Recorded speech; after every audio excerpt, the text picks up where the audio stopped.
آسف جدا على الكلام اللي راح أقوله هسه بهذا المقطع، لأن أنا ما متعود أقول هيج حكي، بس لازم أحكي ولازم أطلع من هذا السكوت. بالآونة الأخيرة يا شباب الدعم قل، يعني تخيل 11,210 أشخاص مشتركين بقناتي، 155 شخص شاف مقطع أنا نشرته وبمدة 11 ساعة.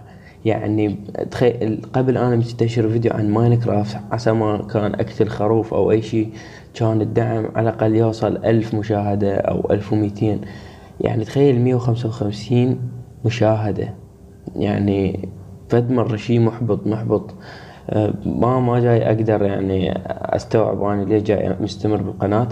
فشي محبطني يعني الصراحة. فأتمنى يعني يصير الدعم أقوى.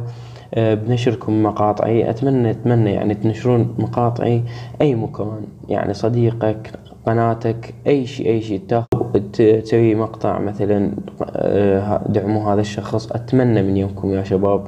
والله العظيم دعموا مثل قبل كان يعني يصعد 1200 ألف مشاهدة، بس هسه ماكو معدوم. فأتمنى تسوون شير للفيديوهات مال قناتي. واعتذر عن هذا الفيديو اللي أنا ما أحبه، والله العظيم أنا ما أحب هذا أو هيج فيديوهات، لأن ما أريد أسوي مثل هيج سوالف، أبقى هيج بس مجرد أنشر ألعاب بس. يعني تخيل هذين المقاطع كلهن أنا قلت عادي هسه يستعدل.